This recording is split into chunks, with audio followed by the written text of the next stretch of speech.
सभी मित्रों को नमस्कार। आप सभी का पीएल गुरुजी यूट्यूब चैनल पर स्वागत है। देखिए मित्रों, अपन पढ़ रहे थे जीव विज्ञान रीट एग्जाम 2022 के लिए, जिसमें ये आज अपना 7वें नंबर का वीडियो है। और आज अपन जीव विज्ञान का एक टॉपिक डिस्कस करेंगे, पादपों में पोषण, जिसमें अपन पढ़ेंगे कि पादपों को कितने प्रकार के पोषक तत्वों की आवश्यकता होती है। और इसमें एक और पॉइंट है कि पोषण के आधार पर पादपों का वर्गीकरण, इसके बारे में अपन पढ़ेंगे इस वीडियो के माध्यम से। तो एक एक चीज़ को ध्यान से सुनना, हर एक चीज़ आपको अच्छी तरीके से समझ में आ जाएगी और साथ साथ में आपको याद भी हो जाएगी। तो शुरू करते हैं पादपों में पोषण। तो सबसे पहले पढ़ते हैं पोषक तत्वों के बारे में, कि जैसे हमारा शरीर जो होता है उसके स्वस्थ वृद्धि और विकास के लिए विभिन्न प्रकार के पोषक तत्वों की आवश्यकता होती है, जिसमें कार्बोहाइड्रेट, प्रोटीन, वसा, खनिज लवण और विटामिन वगैरह, इतने सभी प्रकार के पोषक तत्वों की आवश्यकता होती है, तभी हमारा शरीर की जो है स्वस्थ वृद्धि और विकास होता है। इसी प्रकार पादपों के अंदर भी कुछ पोषक तत्वों की आवश्यकता होती है इनके वृद्धि और विकास के लिए। तो देखिए, पादपों में स्वस्थ वृद्धि और विकास के लिए 17 प्रकार के पोषक तत्वों की आवश्यकता पड़ती है। अब ये 17 प्रकार के पोषक तत्व कौन कौन से हैं, इसके बारे में अपन पढ़ते हैं। देखिए, इस पादपों के अंदर 17 प्रकार के पोषक तत्वों की आवश्यकता पड़ती है। और इन 17 प्रकार के पोषक तत्वों को दो भागों के अंदर बांटा गया है। एक तो वृहद मात्रिक पोषक तत्व जिनकी संख्या 9 है, और सूक्ष्म मात्रिक पोषक तत्व जिनकी संख्या 8 है। अब इससे क्या तात्पर्य हुआ? वृहद मात्रिक पोषक तत्व से तात्पर्य होता है कि इनकी पादपों को ज़्यादा आवश्यकता होती है, और इनकी सूक्ष्म मात्रिक पोषक तत्वों की कम आवश्यकता पड़ती है। ठीक है, तो आवश्यकता के आधार पर इनको जो है वृहद मात्रिक और सूक्ष्म मात्रिक पोषक तत्वों के अंदर बांटा गया है। तो अब अपन पढ़ते हैं वृहद मात्रिक पोषक तत्व। देखिए, इनको मैंने कंपैरिजन करके समझाया ताकि आपको आसानी से तुलना करके आसानी से समझ में आ जाए। अब देखिए, सबसे पहले 9 जो है ये वृहद मात्रिक पोषक तत्व है। ये कौन कौन से हैं? Nitrogen, phosphorus, potassium, sulphur, calcium, magnesium, hydrogen, carbon, oxygen. ये 9 प्रकार के जो तत्व है इनको कहते हैं वृहद मात्रिक पोषक तत्व। इनकी पादपों को ज़्यादा आवश्यकता पड़ती है। और सूक्ष्म मात्रिक पोषक तत्व कौन कौन से? देखिए 8 है। मोलिब्डेनम, निकल, boron, copper, chlorine, zinc, manganese और आयरन। ये 9 प्रकार या 8 प्रकार के जो पोषक तत्व है ये है सूक्ष्म मात्रिक पोषक तत्व। तो आपको समझ में आ गए होंगे। अब देखिए, इनके बारे में कुछ और याद रखिए। देखिए, ये 8 जो सूक्ष्म मात्रिक पोषक तत्व है इनमें भी सबसे ज़्यादा पादपों को जो है आयरन की आवश्यकता पड़ती है। ठीक है, और सबसे कम जो आवश्यकता पड़ती है पादपों को वो मोलिब्डेनम की पड़ती है इन सूक्ष्म मात्रिक पोषक तत्वों में भी। इसी प्रकार वृहद मात्रिक पोषक तत्वों में भी कुछ और एक्स्ट्रा चीज़ें याद रख सकते हो आप, कि जो ये एनपीके यानी नाइट्रोजन, फास्फोरस और ये पोटेशियम, इनको जो है क्रांतिक तत्वों के नाम से जानते हैं। क्यों? क्योंकि इनकी जो है पादपों को सबसे ज़्यादा आवश्यकता पड़ती है। इसी कारण खेत के अंदर जो है जब फसल उगाई जाती है तो सबसे ज़्यादा कमी जो होती है इनकी हो जाती है खेत के अंदर। इसी कारण इनको क्रांतिक तत्वों के नाम से जानते हैं। और इनमें भी सबसे ज़्यादा जो पादपों को आवश्यकता पड़ती है वो नाइट्रोजन की पड़ती है सबसे ज़्यादा। इसी कारण जब अपन फसल काटते हैं तो नाइट्रोजन की खेत के अंदर सबसे ज़्यादा कमी हो जाती है। तो समझ में आ गया होगा। इसी प्रकार इन हाइड्रोजन, कार्बन, ऑक्सीजन के बारे में भी आप कुछ चीज़ और याद रख सकते हो, कि इन तीनों तत्वों को फ्रेमवर्क तत्व के नाम से जानते हैं। ठीक है, किसके नाम से? फ्रेमवर्क।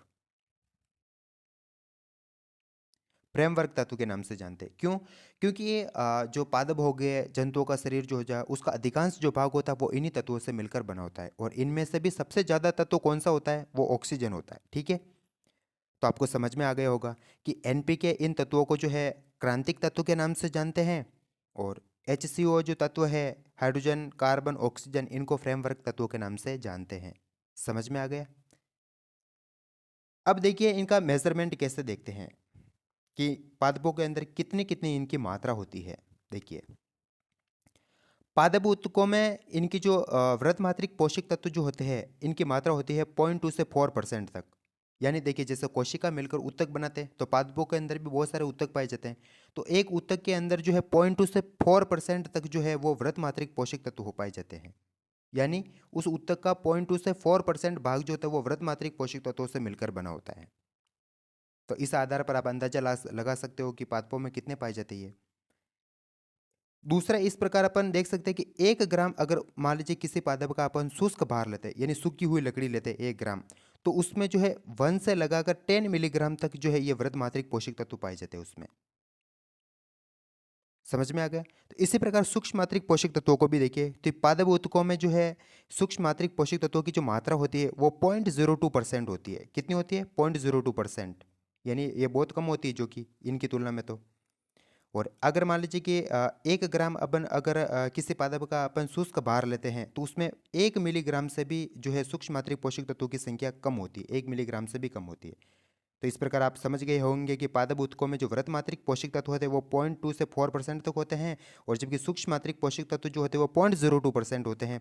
और 1 मिलीग्राम अगर शुष्क भार में वृत्त मात्रिक पोषक तत्व जो होते हैं वो एक से 10 मिलीग्राम तक हो सकते हैं। और 1 ग्राम शुष्क अगर मान लीजिए किसी पादप का भार लेते हैं तो उसमें सूक्ष्म मात्रिक पोषक तत्व जो होते हैं वो 1 मिलीग्राम से भी कम होते हैं। तो ये भी आपको विशेष तौर पर याद रखनी है, आरबीसी के अंदर दे रखा है ये मेजरमेंट।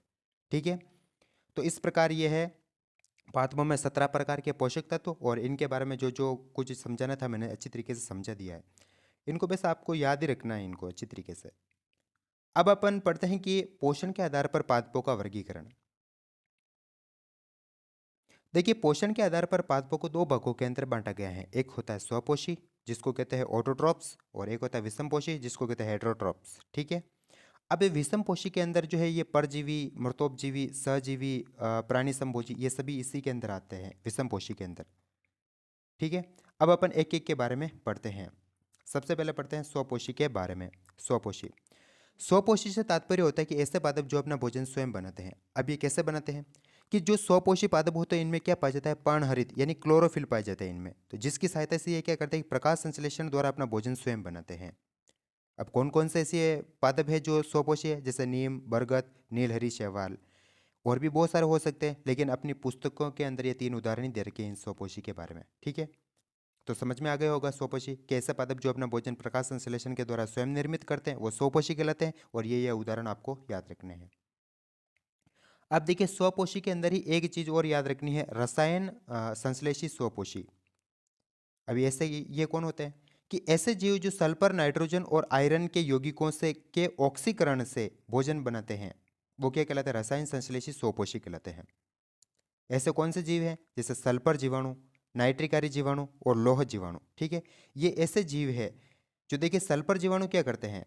देखिए सल्फर जीवाणु क्या करते हैं कि जो सल्फर के यौगिक होते हैं इनका ऑक्सीकरण करके अपना भोजन बनाते हैं। नाइट्रिकारी जीवाणु नाइट्रोजन के यौगिकों के ऑक्सीकरण से अपना भोजन बनाते हैं। और लोह जीवाणु जो होते हैं वो लोहे के जितने भी यौगिक होते हैं इनका ऑक्सीकरण के द्वारा अपना भोजन स्वयं बनाते हैं। इस प्रकार ये जो ऐसे जो जीव होते हैं जो रासायनिक पदार्थों से अपना क्या करते हैं? भोजन बनाते हैं ऑक्सीकरण के द्वारा। इसी कारण इनको जो है रसायन संश्लेषित स्वपोषी के नाम से जानते हैं। तो आपको समझ में आ गया होगा। अब अपन देखते हैं कि विषमपोषी पादप। देखिए, विषमपोषी पादप, तो विषमपोषी से तात्पर्य होता है कि ऐसे पादप जो अपना भोजन स्वयं नहीं बना पाते हैं। अब क्यों नहीं बना पाते हैं? क्योंकि ऐसे पादपों के अंदर जो है क्लोरोफिल नहीं पाया जाता, और क्लोरोफिल नहीं होने के कारण ये प्रकाश संश्लेषण नहीं कर पाते, और प्रकाश संश्लेषण नहीं करने के कारण ये अपना भोजन स्वयं नहीं बना पाते हैं। ठीक है, तो क्लोरोफिल नहीं होने के कारण ये अपना भोजन स्वयं नहीं बना पाते, तो ऐसे जीव जो होते हैं वो विषमपोषी कहलाते हैं। अब ऐसे कौन कौन से पादप जो विषमपोषी हैं? देखिए, पहला है मृतोपजीवी। विषमपोषी में पहला जो टाइप है वो मृतोपजीवी, इनको बोलते हैं सेप्रोबिक। ठीक है, इनको सेप्रोबिक के नाम से भी जानते हैं। अभी देखिए, मृतोपजीवी किसे कहते हैं? कि ऐसे पादप जो मृत और सड़ी गली वस्तुओं से अपना भोजन प्राप्त करते हैं वो क्या कहलाते हैं? मृतोपजीवी कहलाते हैं। अब ऐसे कौन कौन से हैं? जैसे म्यूकर, एगेरिकस, मोनोट्रोपा। अब ये मोनोट्रोपा जो है एक पुष्पी पादप है, समझ में आ गया। सबसे इंपॉर्टेंट है ये गोबर का छत्रक जिसको मशरूम के नाम से जानते हैं, कवक, और माइक्रोबेस कुछ होते हैं, माइक्रोबेस जो होते हैं इनमें भी क्या पाए जाते हैं? ये भी जो है मृतोपजीवी के अंतर्गत आते हैं। तो आपको समझ में आ गया होगा कि मृतोपजीवी ऐसे पादप होते हैं जो सड़ी गली और मृत वस्तुओं से अपना भोजन प्राप्त करते हैं। अब सड़ी गली मृत वस्तु कौन हो सकती है? जैसे चमड़ा हो गया, गोबर हो गया, सड़ी हुई फल सब्जियां हो गई। तो इनके ऊपर ये पादप जो है उगते हैं, और उनके ऊपर कोई विशिष्ट प्रकार का केमिकल छोड़कर क्या करते हैं कि उनसे पोषण प्राप्त करते हैं। और कौन कौन से हैं? तो ये उदाहरण आपको विशेष तौर पर याद रखना, और इन उदाहरणों में सबसे इंपॉर्टेंट है मोनोट्रोपा। मोनोट्रोपा, ठीक है, कि मोनोट्रोपा एक ऐसा पुष्पी पादप है जो मृतोपजीवी है। ठीक है, इस प्रकार से प्रश्न पूछा जा सकता है। तो परीक्षा में प्रश्न आ जाएगा कि एकमात्र मृतोपजीवी पुष्पी पादप कौन सा है? तो मोनोट्रोपा है। ठीक है, अब अपन पढ़ते हैं परजीवी के बारे में। पैरासाइट्स, परजीवी। अब परजीवी किसे कहते हैं? तो ये भी अपना भोजन स्वयं नहीं बना पाते हैं, ये भी कि अन्य जीवों पर निर्भर रहते हैं। ये अन्य जीवों के शरीर के अंदर भी रहकर भी पोषण प्राप्त कर सकते हैं और उनके त्वचा के ऊपर रहकर भी पोषण प्राप्त कर सकते हैं। तो ऐसे कौन कौन से, जैसे देखिए बाह्य परजीवी। अब ये बाह्य परजीवी ऐसे परजीवी होते हैं जो किसी जीव के शरीर के ऊपर रहकर क्या करते हैं, पोषण प्राप्त करते हैं, जैसे जूं, मच्छर, खटमल, अमरवेल, जिसको कसकुटा के नाम से भी जानते हैं। ठीक है, तो ये जो है बाह्य परजीवी के उदाहरण है। अब देखिए अंतः परजीवी, ये क्या करते हैं कि जो जीव होता है उनके शरीर के अंदर रहकर क्या करते हैं, ये पोषण प्राप्त करते हैं। ऐसे कौन से, जैसे फीताकृमि, यकृतकृमि और प्लाज्मोडियम। तो ये ऐसे जीव है जो मतलब कह सकते हैं कि परजीवी है जो जीवों के शरीर के अंदर रहकर पोषण प्राप्त करते हैं। तो समझ में आ गया परजीवी भी आपको। अब देखिए एक परजीवी के बारे में एक कुछ विशिष्ट फैक्ट याद रखना आपको कि वह वृक्ष, पादप या जीव जिनसे परजीवी अपना भोजन प्राप्त करते हैं उसको क्या कहते हैं, परपोषी कहते हैं। समझ में आया कि ये जो परजीवी होते हैं, परजीवी ये जिससे अपना भोजन प्राप्त करते हैं उस जीव को परपोषी कहते हैं। समझ में आ गया। अब देखिए मैं चित्र के माध्यम से समझाता हूँ। जैसे देखिए ये एक पेड़ है, ये एक पेड़ है, ठीक है। अब इस पेड़ के ऊपर जो है अमरवेल जो होती है कि नहीं होती है, अमरवेल इस पेड़ के ऊपर होती है, इस प्रकार छाई हुई रहती है इस पेड़ के ऊपर, ऐसे अमरवेल। तो ये अब ये अमरवेल तो को तो कहते हैं परजीवी, अमरवेल को क्या कहते हैं अपन, परजीवी कहते हैं। और ये अमरवेल जो है इस पादप से अपना भोजन प्राप्त कर रही है, तो इस पादप को कहते हैं परपोषी। ठीक है, तो समझ में आ गया कि परजीवी जिस पादप या जिस जीव से अपना भोजन प्राप्त करते हैं उस जीव को तो कहते हैं परपोषी, और जो पोषण प्राप्त करता है उसको कहते हैं परजीवी। ठीक है, समझ में आ गया दोनों शब्द। तो इस प्रकार आपको परजीवी के बारे में याद रखना है और इनके उदाहरण आपको विशेष तौर पर याद रखना है, और विशेष तौर पर अमरवेल को याद रखना है। और ये पिताकर्मी, यकृतकर्मी और प्लाज्मोडियम, इनको भी आप याद रख सकते हो, क्योंकि अपने अपन पादपों में पोषण के बारे में पढ़ रहे हैं, इसी कारण ये अमरवेल जो है सबसे इंपॉर्टेंट चीज़ है यहाँ पर। बाकी ये तो कोई अदर जीव हो गए। ठीक है, तो इस अमरवेल को आपको विशेष तौर पर याद रखना है। ठीक है, अब अपन पढ़ते हैं सहजीवी के बारे में।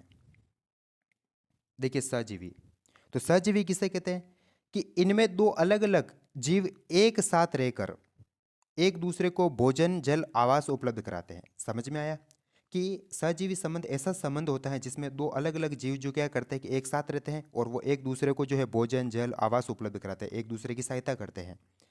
कि एक जीव इसको भोजन उपलब्ध करवा रहा है तो दूसरा इसको आवास उपलब्ध करवाता है। इस प्रकार जो है इनमें सहजीवी संबंध होता है और दोनों ये एक लाभकारी संबंध होता है। ठीक है, कौन सा होता है, जैसे लाइकेन। अब लाइकेन एक ऐसा सहजीवी संबंध है जिसमें एक शैवाल और एक कवक जो है वो साथ साथ में रहते हैं। अब इनमें भी सुनिए, देखिए देखिए शैवाल जो होता है इसमें क्या पाया जाता है, क्लोरोफिल पाया जाता है, तो ये प्रकाश संश्लेषण कर सकता है और अपना भोजन स्वयं बना सकता है।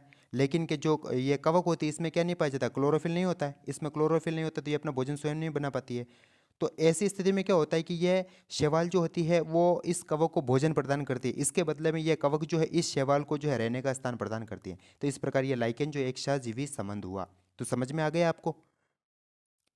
और ये लाइकेन वाला जो है सहजीवी संबंध ये भी रेट 2021 के अंदर भी पूछा गया था कि निम्नलिखित में से एक सहजीवी संबंध है जिसमें एक 3 ऑप्शन अलग अदर दे रखे थे और एक दे रखा था लाइकेन। तो ठीक है, तो ये भी 2021 में पूछा गया था। इसी प्रकार देखिए राइजोबियम जीवाणु जो होता है वो लेग्यूमिनेसी कुल के पादपों के बीच में एक सहजीवी संबंध होता है। अब देखिए राइजोबियम लेग्यूमिनेसी कुल के पादपों में कौन आते हैं, जितने भी दलहन वाले पादप होते हैं जैसे मटर, चना वगैरह, ये जितने भी दलहन वाले पादप होते हैं वो सारे लेग्यूमिनेसी कुल में आते हैं। तो इन पादपों की जो देखिए इस प्रकार ये इसका पादप होता है, इसकी जो जड़ें होती है ना, इनकी एक विशिष्ट प्रकार की विशेषता होती है इन पादपों की जड़ों में, कि इनकी जड़ों में जो इस प्रकार गांठ जैसी संरचना पाई जाती है इनकी जड़ों में, और इन जड़ों में जो है राइजोबियम जीवाणु निवास करता है। अब राइजोबियम जीवाणु जो है अपना भोजन स्वयं नहीं बना पाता है, तो ऐसी स्थिति में क्या करता है कि ये लेग्यूमिनेसी कुल के जो पादप होते हैं वो इस राइजोबियम जीवाणु को जो है भोजन उपलब्ध करवाता है। तो इसके बदले में जो है ये राइजोबियम जीवाणु जो है इस पादपों को नाइट्रोजन उपलब्ध करवाता है। तो इस प्रकार ये राइजोबियम जीवाणु जो है तो वो लेग्यूमिनेसी कुल के पादपों के बीच में जो है ये एक सहजीवी संबंध है। ठीक है, तो ये तो इन पादपों को नाइट्रोजन उपलब्ध करवाता है, इसके बदले में ये लेग्यूमिनेसी कुल के जो पादप होते हैं इसको पोषण और आवास उपलब्ध करवाते हैं। तो समझ में आ गया। तो इस प्रकार ये दो सहजीवी संबंध आपको विशेष तौर पर याद रखने हैं इसमें। अब अपन पढ़ते हैं प्राणी संभोजी के बारे में। प्राणी संभोजी, तो ये भी अपना भोजन स्वयं नहीं बना पाते, जैसे कीट भक्षी। अब प्राणी संभोजी के भी कुछ टाइप है, कौन कौन से होते हैं, जैसे कीट भक्षी है, शाकाहारी है, मांसाहारी और सर्वाहारी है, ये सभी जो है प्राणी संभोजी में आते हैं। ठीक है, अब देखिए सबसे पहले अपन पढ़ते हैं कीटभक्षी के बारे में। तो ये ऐसे पादप होते हैं, कीटभक्षी पादप, जो कीटों का भक्षण करते हैं और इन कीटों से जो है नाइट्रोजन प्राप्त करते हैं। ठीक है, तो कीटभक्षी पादप क्या करते हैं कि कीटों से ये नाइट्रोजन प्राप्त करते हैं। अब इनके कौन कौन से उदाहरण आपको याद रखना है, देखिए एक ट्रिक याद रखना है, DDUG। ठीक है, DDUG। अब इससे इस प्रकार याद रख सकते हो, इस डी का मतलब हो जाएगा ड्रोसेरा, इस डी का मतलब हो जाएगा डायोनिया, और यू का मतलब हो जाएगा यूट्रिकुलेरिया, और जी का मतलब हो जाएगा गटपर्णी। तो ये 4 उदाहरण आपको याद हो गए होंगे, ये आरबीएससी के उदाहरण हैं। और इसी प्रकार वेनस फ्लाई ट्रैप, सनड्यूवी और पिक्चर पादप, ये जो एनसीईआरटी के उदाहरण हैं। तो ये दोनों आपको याद हो गए होंगे। ठीक है, और यहाँ से प्रश्न जो है 2017 में भी पूछा गया था, यूट्रिकुलेरिया पर 2017 पे प्रश्न आया था। और अभी 2021 में जो है इस पे प्रश्न आया था, ड्रोसेरा पे प्रश्न आया था अभी।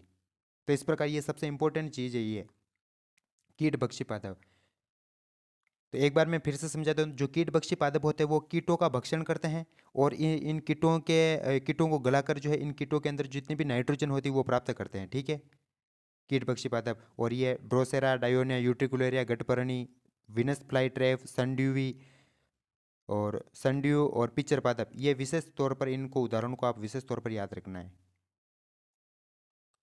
अब देखिए शाकाहारी पादप, ये भी प्राणी संभोजी के अंतर्गत ही आते हैं। तो ये दो उदाहरण आपको याद रखना है, गाय और हिरण। बाकी और भी बहुत सारे हो सकते हैं, बकरी, भैंस वगैरह, ये बहुत सारे घोड़ा, हाथी, ये सभी जो है शाकाहारी होते हैं। ठीक है, इसी प्रकार मांसाहारी में शेर, चीता, और सर्वाहारी में जो है मनुष्य, चूहा और सुअर, ये आपको याद रखने हैं। तो इस प्रकार ये पादपों में पोषण वाला टॉपिक यहाँ पर समाप्त होता है। कल अपन पढ़ेंगे पादपों में पोषण के अंतर्गत ही पढ़ेंगे प्रकाश संश्लेषण के बारे में। तो